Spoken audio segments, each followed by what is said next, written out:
Lawyers, did you ever win your case so much that the opposing lawyer quit his job? I'm not sure if I can technically share this, but God bless internet anonymity. One time I was facing this lawyer that looked like he got too emotionally invested with his case. This is one of the main mistakes as a lawyer. You need to maintain an unbiased and objective approach, otherwise the emotions will take over your rationality. He was bringing forward decent arguments, but I had everything prepared. I knew every angle and approach he would go for, and I was ready for it. After a while he quickly realized that he does not stand a chance against me. So, he started to become more and more frustrated with the whole situation. It was becoming quite clear that he was too emotionally involved with this case and wanted to win.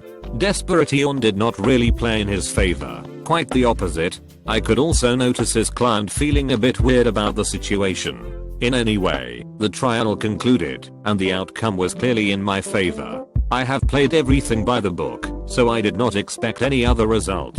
I believe that was my most flawless win in a court case. After the trial ended, the judge wanted to have a quick word with us. He took us to his office and sat us down. He then proceeded saying to my colleague, "Mr. Jones, off the record, it goes without saying that your job as a lawyer is to represent your client taking into consideration the law. Any personal interests in this process cannot be deemed professional, and it is usually frowned upon.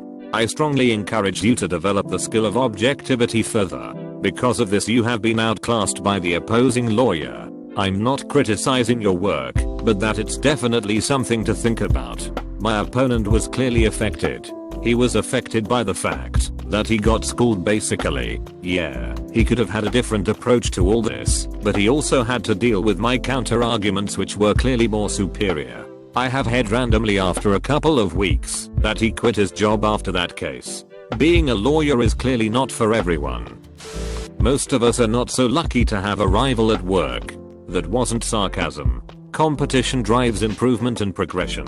I was always really competitive by nature, so I always wanted someone to push my limits. I used to have this sort of rival at work. It was this highly motivated lawyer obsessed with perfection and winning. He was way more experienced than I was given the years he spent practicing this line of work. I faced him many times in court and I never won against him, not even once. He always used to joke after saying, "Kit, the day you will win a case over me, it's the day when I will quit being a lawyer." I was always a good sport and laughed about it, but deep down, that only motivated me for the next time I will meet him. One day I had to represent this client who had been charged with burglary by one of his neighbors. Truly a delightful neighborhood dispute. I promised myself this will be the day when I will win over my nemesis and nothing will stop me. I have prepared way more and thorough than I used to for other cases. Going over my arguments again and again. Trying to think of everything he will say against me and my client and how I can respond. It got to a point where it got difficult to sleep as it was getting closer to trial. I was telling myself "Relax, you've done this many times before. Just think of him like any other lawyer." But obviously I couldn't. This was my all-time rival and my ambition was to prove to him that I can beat him. It wasn't about who is guilty or not anymore. It was about a selfish pursuit of victory. The trial started, and we quickly changed glances. He was wearing his usual confident smirk. I didn't express anything. I had to stay focused. We went back and forth with our arguments. Solid pieces of evidence were presented by both of us. Pertinent arguments were brought forward and none of us would step back now. All in all, we performed similar. The balance of justice could not incline towards one more than to another. I did my best, and I was feeling confident about it. However, it was not over yet. The outcome still needs to be decided, and it was down to the jury now to give out the final verdict. Have faith. I was thinking during all this time. All the weeks of preparation will pay off. I was telling myself. There is no way he will beat you again. When the judge read the verdict, I briefly closed my eyes before hearing the decision. They got wide open when I heard the verdict was in my favor. My cheeks hurt from the big smile I had put on afterwards. I don't think I was this happy not even on my wedding day. The opposing lawyer came over to me and shook my hand. He then said, "Well, I wasn't expecting that, kid. Well done. You remember how I used to tell you that if you ever beat me then I quit? Well, I guess this will be a really appropriate time to do this. My career is coming to an end now. I'm very old. I want to enjoy the remaining years that I have. Plus, if I quit after this, you will get a really good reputation being the lawyer that got to destroy me. Now, don't take this as pity, young man. You have truly done a wonderful job. This retiring stuff was on my mind for a while anyway, and with everything that's been going on, this may be the ideal time to go forward with it. You were onto me for many years now, and you got closer and closer every time. You finally got me, kid. Congratulations. I couldn't believe what I was hearing. I thought that he was just testing me, and I was expecting to face him again in court very soon. However, it turned out that he was really serious about his decision. I guess he deserves it after such a long career. Plus, he had the honor going against me. I quickly gained a reputation as one of the best lawyers around after all this happened. As I've said, embrace your opponents and make them make you better. There was this young prosecutor one day in court that really wanted to win. That wasn't going to happen anytime soon, as long as I'm defending my client. You see, being a lawyer is a difficult job, not necessarily from the legal knowledge standpoint, but more so because of the strong principles and objectivity you have to possess.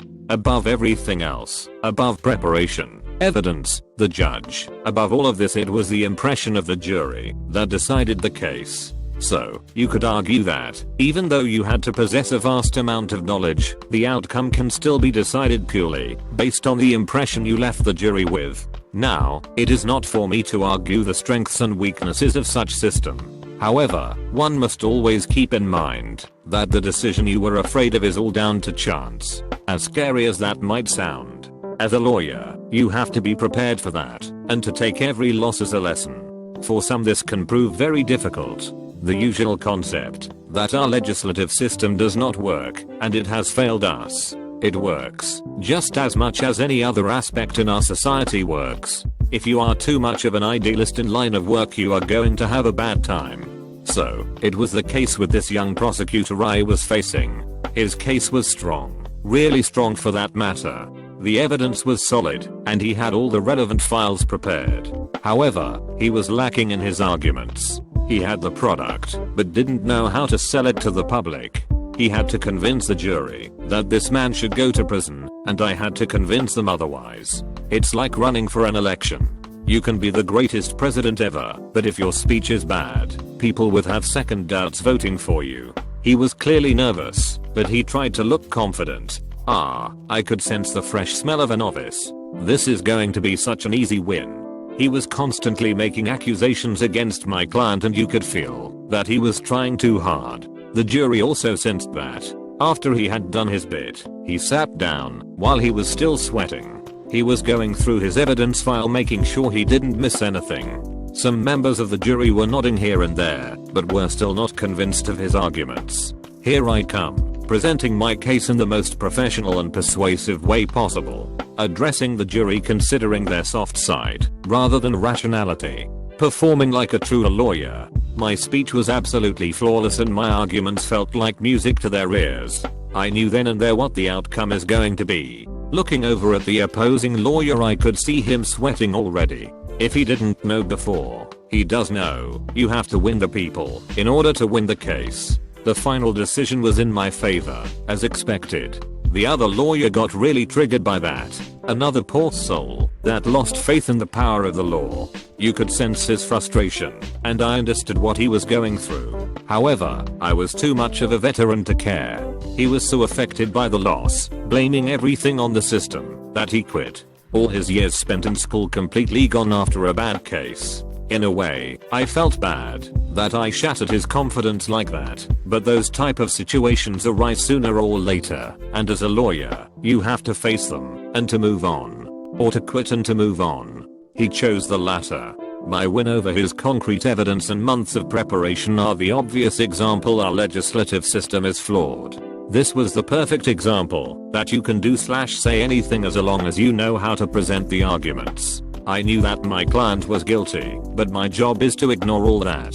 I also felt that my morality was affected a bit, but I got paid too much to quit like my colleague did.